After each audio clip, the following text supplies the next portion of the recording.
was on mute. All right.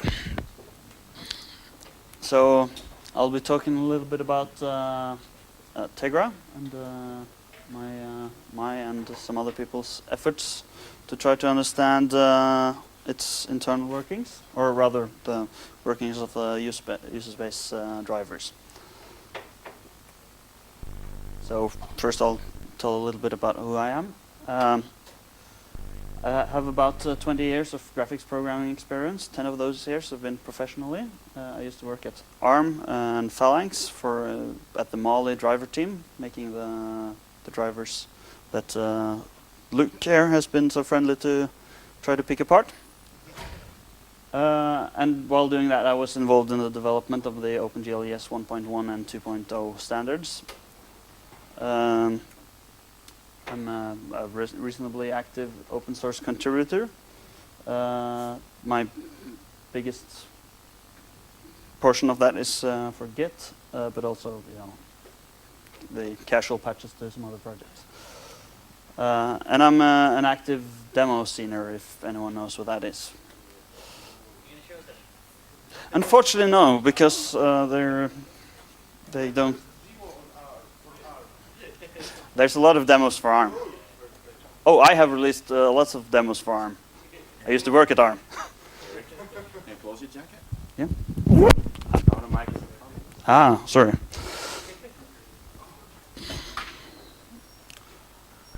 All right. So this is titled Grate, so I'll tell you a little bit about what Grate is. It's an anagram for Tegra, as you probably didn't see, but it's an effort to reverse engineer the GPU and eventually to create an open source driver from it. It's probably the furthest behind of all of these ARM SOC projects due to not very much time available for doing this. But yeah, we'll still give it a go. Yeah, and the usual, everything here is based on reverse engineering, so don't invest all your life savings into something based on something I'm telling you here. It's most information might indeed be incorrect. So I'll tell a little bit about what has happened so far. Yeah, so in the fall of 2012, I heard about the Lima project and I joined their IRC channel, but it was so boring because I'm NDA tainted due to my ARM work, so I can't touch their stuff. So instead I decided, or rather Luke convinced me to start looking into the Tegra. And then, so I just quietly hacked away, and around Fosdem last year I had implemented command stream capturing and parsing, so I can pick it apart and see a bit of what's happening. I did some NVTools shader database or register database for some of the. I'd say it says most of the OpenGL is non-shader state, but it's a bit difficult because a lot of this gets compiled into the shaders as well. I had a very rough fragment shader disassembler, yeah, and I had reverse engineered the proprietary compiler shared object interface, so I could compile shaders from my own programs without using their driver. And then I got bored with it and kind of stopped working for a while. So at that point, or a few months, I think a month later or so, I was told by Luke that I had to get my ass onto IRC because someone was doing something, and that was Thierry. And it turned out he had not at all been idling while I was procrastinating. So he had already, I think, been working on the Linux kernel drivers. He started hacking together some libdrm interface for that.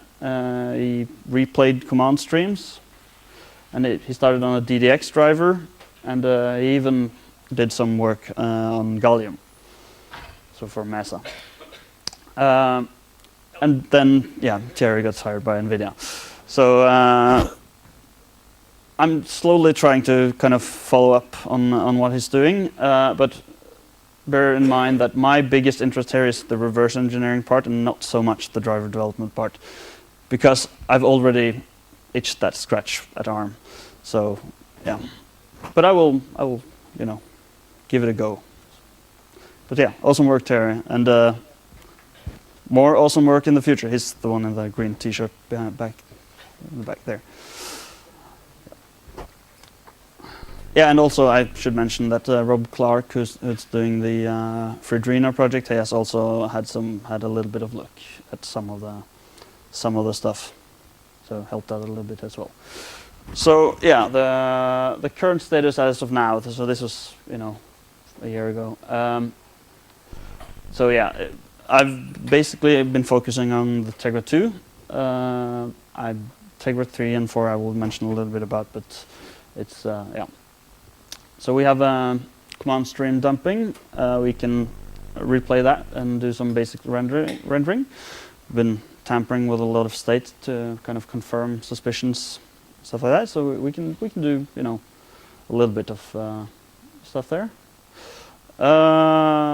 Yeah, there's an upstream Linux DRM driver, and now it's even, as of I think 2-3 weeks ago or so, it has support for the 3D core. Downstream libdrm support. The blue things there are links in the in the slides, but I'll put them up online if someone wants to have links. Yeah, now we have a very unfinished Mesa Gallium driver and can only do GL clear and read pixels, but yeah, it's at least some basic stuff working. So it deals with, you know, tiling and these kinds of things. So yeah. So Tegra 3 seems to just work. I don't really know this, but I haven't seen any real differences in the command stream, so it looks like it's just the same 3D core. Tegra 4 has some more registers that we've found.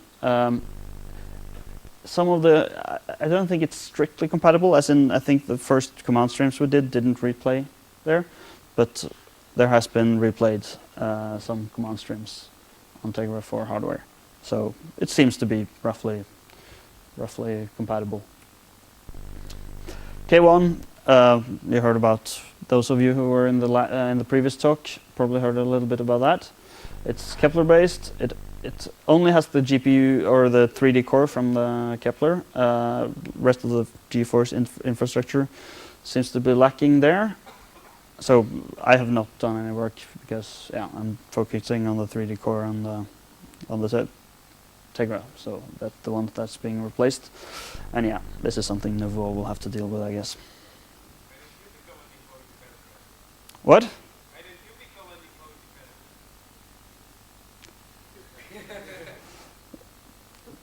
Let's discuss that later, okay? I need to work with you guys on some things.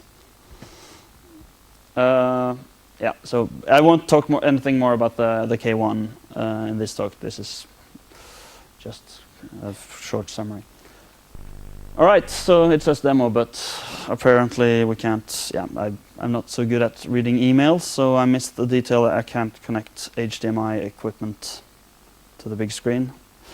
And my demo platform doesn't have an external monitor, so yeah, I can't show you anything here either. Yeah, but so I don't have a screen to show it on either. So yeah, it's a trim slice, a screenless device. So I'm sorry about that. It wouldn't have been too exciting. It's just like a rotating triangle with the growth shading. So it rotates quickly though. Yeah.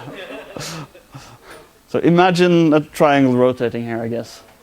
Yeah. So I'll go a little bit into the hardware here.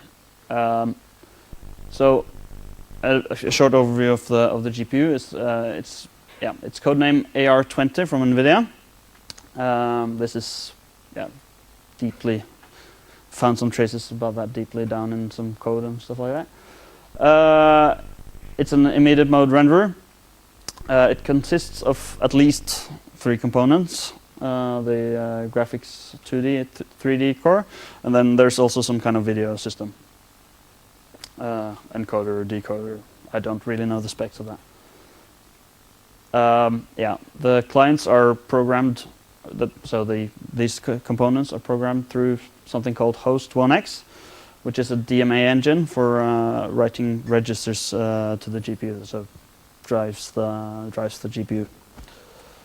And it has a proprietary OpenGL driver, which is useful for reverse engineering.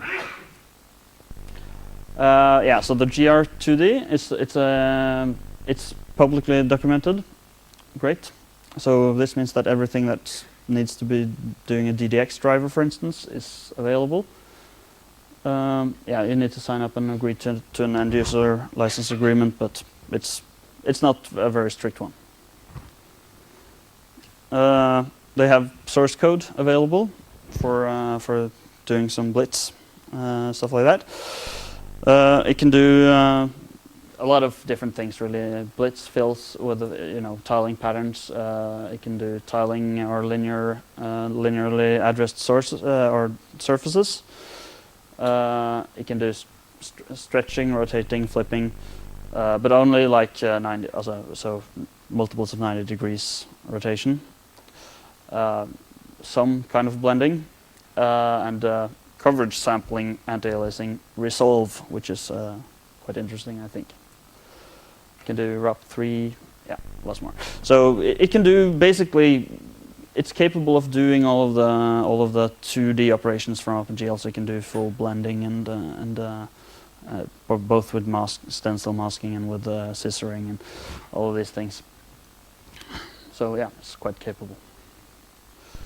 Yeah, the GR3D is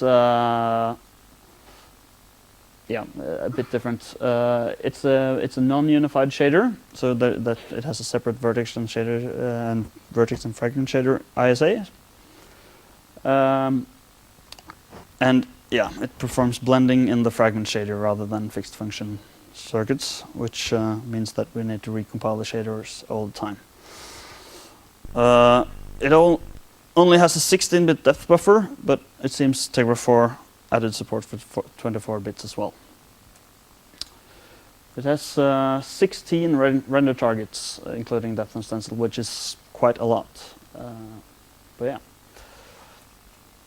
It supports occlusion queries, quite a bit of texturing features, although they do have some kind of non-power of 2 textures, which is not so nice, or rather, it only supports. Well, it supports without MIP maps, but also with MIP maps. But then, if you try to access outside of the 0-1 range, then you get an undefined result. So yeah, there's a separate extension for that one. Yeah, the standard derivatives, and a quite interesting, I think, draw path extension, which is for drawing 2D graphics, Bezier curves and things like that. I haven't really digged into that, but it's an interesting feature. So it might be that this feature is software only from the driver. All right, there's a video codec, but I haven't worked on it. I'm not a video expert, so I'm not gonna try that either. If anyone wants to have a look at it, feel free to. All right, so the vertex shader instruction set is basically a subset of the NV30, which is means that it can do 4-component vectors for normal ALU instructions, or single-component scalar SFU instructions, and it seems to be able to do those in parallel. Although I don't think I've ever seen the compiler generate that. It has no control flow, so all loops needs to be unrolled. But it's very straightforward to generate code for. It looks basically exactly like TGSI. So yeah. And there's already a backend in Nouveau's Mesa driver, so probably can share some code there. Yeah, the fragment shader ISA is quite a bit more interesting / crazy. So all the registers are either representing one 20-bit floating point value or two 10-bit fixed point values. That's 2.8 fixed point signed. There are at least 3 separate instruction streams. So there's the shader programs are not one stream of instructions. There's 3 different, at least. I suspect there's 5, but I haven't really figured out all the details. Streams, and there are some additional control streams that kind of define how they get executed or scheduled with each other. So there's the ALU stream, the arithmetic logic unit, and there's the multifunction unit, which does both varying interpolation and complex function evaluation. So it does typically, interpolate varyings over the triangle, or do sine, cosine, these kinds of things. And it seems that those two are not executed in the same clock, so the instruction word has room for encoding both kinds of instructions in the same kind of word, and yeah, it seems they are executing it at 2 different clocks. There's a texturing unit, and then there seems to be some kind of export unit for writing out the color to the color buffer. And there's some once I start doing shader that spill registers and stuff like that, then even more stuff starts to show up. But I haven't really understood that part yet. And again, there's no control flow whatsoever, so all loops unrolled. Yeah. All conditionals become either conditional selector or predicates. Yeah. So the ALU unit, it's pretty well understood. There's only like a few bits that aren't. There are only a few bits that I see pop up that I don't yet feel I have a good understanding of what it means. The instructions come in packets of 4 64-bit words, which either are 4 scalar operations or 3 scalar operations and up to 4 embedded constants. So that's either either 2 20-bit floats or 4 10-bit fixed point values. And yeah, the rest of it is basically a glorified MAD, and can do. It has 1 destination, 3 source operands.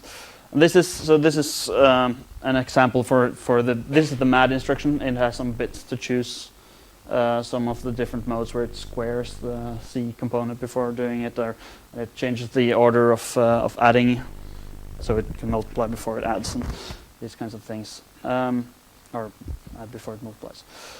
And it also has a bit that seems to mean that it accumulates the result, so the destination register just kind of adds to it.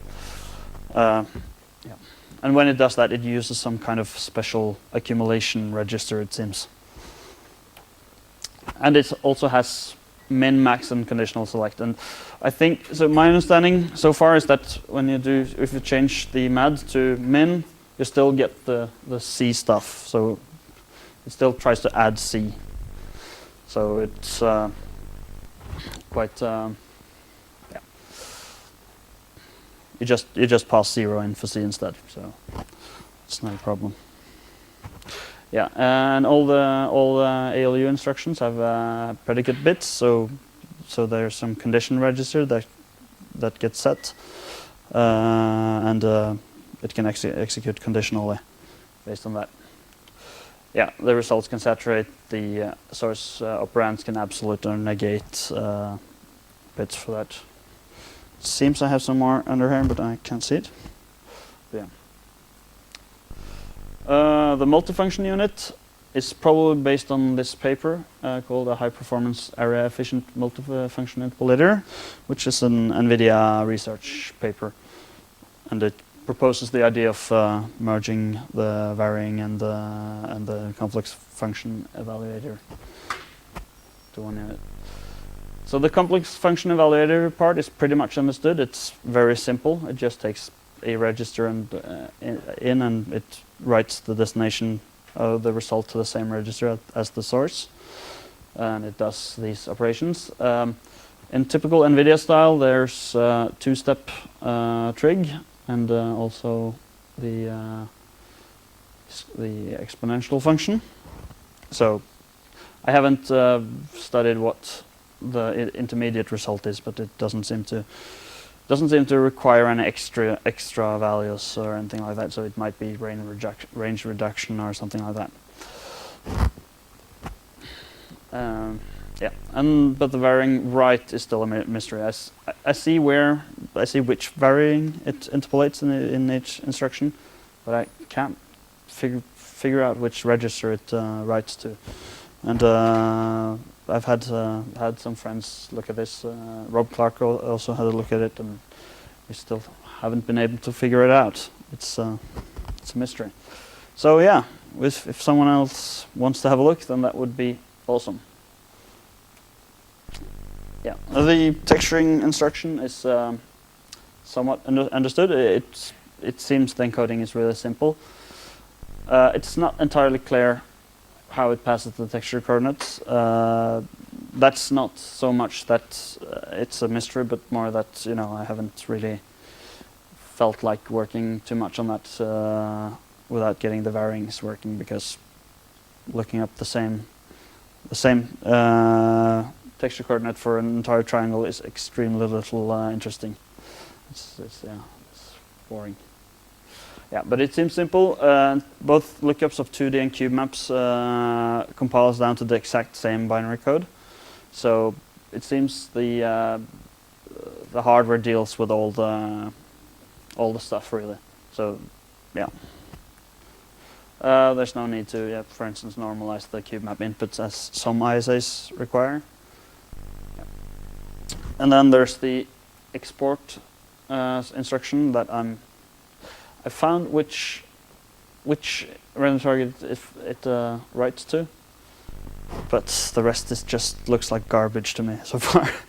So I'm not really up to speed on that either. Yeah. So as you guys probably understand, this is rough stuff, and the help is definitely wanted. There's some things that needs to be done. Some of this is just implementation work, and another is reverse engineering. So we have a bunch of libdrm patches that should be upstreamed, and yeah, finishing out the kind of the details. We should probably have an X or DDX driver finished. There is a stub driver, but it doesn't do anything with except from mode setting, I guess. So it doesn't accelerate any of the drawing. Yeah, and so since the GR20 is or 2D is pretty much documented, it should be pretty easy to do also. And we have a working libdrm interface, so it's mostly kind of knowing really how the DDX interface works, I think, which is the biggest path. I don't know the DDX stuff at all, so for me it would be quite a bit of reading code to understand what needs to be done. Yeah, and then there's the reverse engineering. The varying rights are, as I said, still a mystery. The fragment shader exporting, and then there's register spilling, which happens if you use a lot of registers. And they also seem to trigger the same kind of code path if you use more than 32 uniforms, because there's only the normal uniform upload code path. And there's some weird stuff there. I don't really see where the extra uniforms get sent to the hardware at all, but it does work. It does give the right result. So so it's a little bit strange. So maybe there's something wrong with my command stream stuff here. Maybe, yeah. Yeah, and there's the Mesa Gallium driver, and that's a huge piece of work, and it's probably going to go on for years. So yeah, that's pretty much my talk. If there's any questions.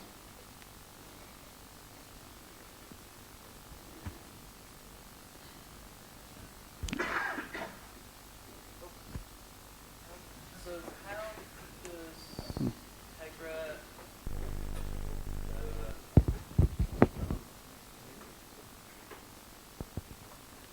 there we go. How does the old NVIDIA stuff, which Nouveau drives, the desktop stuff, Tegra and Kepler, how do they all relate? If you don't mind me asking. It's independent technology. It's a different thing. Don't relate. No relation. Tegra is, apart from the vertex shader being NV30 basically. The vertex shader is based on the OpenGL ISA, so it's... Yeah, but it's even the bit fields are exactly the same. Oh. Yeah, so it's the instruction, and I'm pretty sure they're just bolted on that kind of vertex shader strip. Kepler is like, and Kepler's the desktop technology, not related to Tegra. Yeah, well, the new Tegra, the K1 is just Kepler, but it has nothing to do with the old Tegra. Yeah, I should probably start using AR20 rather than Tegra, because it's Tegra is a product line and not a GPU line. Damn marketing people. Yeah.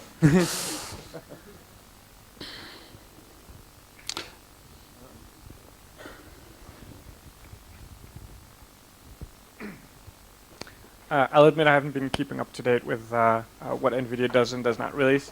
I think on the Nouveau side they started to slowly share or start to work with the community. I thought I was under the impression that I was reading that Tegra was more open source than any of the other work that they have done so far. So the GPU bit is the only thing that is not open sourced in their SoCs? So the Tegra has great support in the kernel. The kernel work is they do excellent work and support.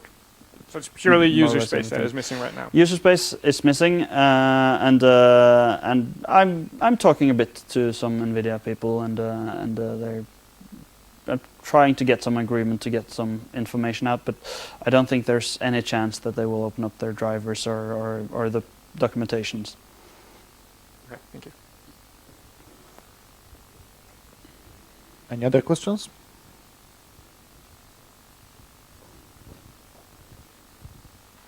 Yeah, you said the most enjoyable part of the project for you was the reverse engineering part of working on the chips. Could you just go through your workflow and the tools you use for that part of the project? Sure. Yeah, I should have spoken a bit about that, I guess. We have a bunch of tools, not anywhere as sophisticated as the Nouveau stuff or anything like that, but we do have a repository called Grate on GitHub under the what's it called, organization Grate-driver. That contains some library to hook into OpenGL programs, so you can LD preload and it will dump out the command streams that are sent to the kernel. Besides from that, we have a disassembler for the vertex and fragment shaders. So that actually takes GLSL source code, compiles it with the on-target compiler, and dumps out the disassembly afterwards. The compiler is a bit crazy because or not crazy, but untraditional in the way that its output, its binary, is actually a command list that you submit to hardware or to the kernel space. So it's not just the instruction streams. You actually get the whole thing to output. Yeah, there's some other. I have integrated some stuff with NV tools. I have some documentation for registers there. I'm planning to send that upstreams at some point, because I've also added some functionality to NV tools. For instance, reading 20 bits floating point. Yeah, I saw that. Yeah. So yeah, I think that's pretty much it for the tooling. Terry, do you remember anything important? No.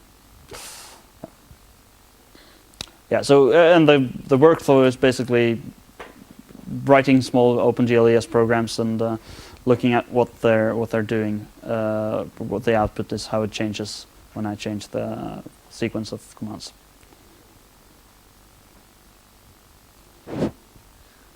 Hi. Could you go into a slight bit more details of what exactly the upstreaming process looks like? Like, for instance, this Xorg DDX driver that you have on the to-do list. Is that the XF86 video OpenTegra from Thierry that's been like dormant for over a year, or is development happening in other places now? Or yeah, so there's nothing has happened on the DDX driver since Thierry's work, or since he got hired by NVIDIA, I guess, and stuff like that. There has been a little bit talk from NVIDIA about the possibility of open sourcing their existing Tegra driver. So that might happen, but yeah, I wouldn't have my hopes too high for that either. Yeah. And what about libdrm? How does that relate to like the GitHub Grate project?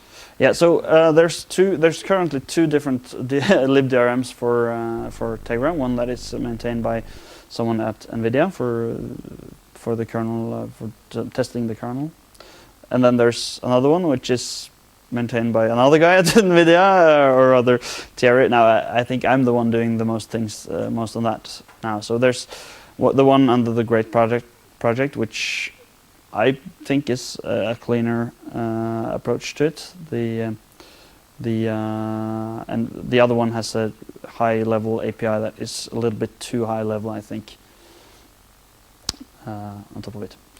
So yeah, I have some in the repository. There's some tests for doing some blitz and stuff like that with a 2D unit. So yeah, some functions for injecting the right stuff. So I think the DDX stuff, for someone who knows the driver, should be fairly easy, or I mean, to the extent where writing any software is easy. It's yeah, it's all known problems really.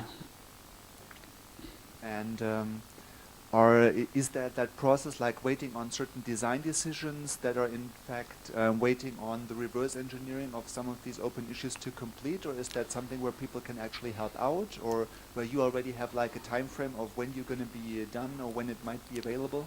No. There's no kind of project management at all. There's just some repos and some code, and yeah. So if someone wants to pick something up, then they're free to do that.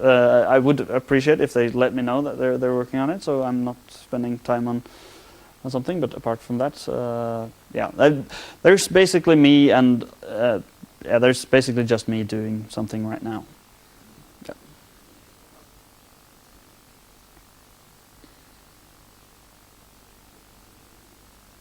All right, that seems to be it. Thank you.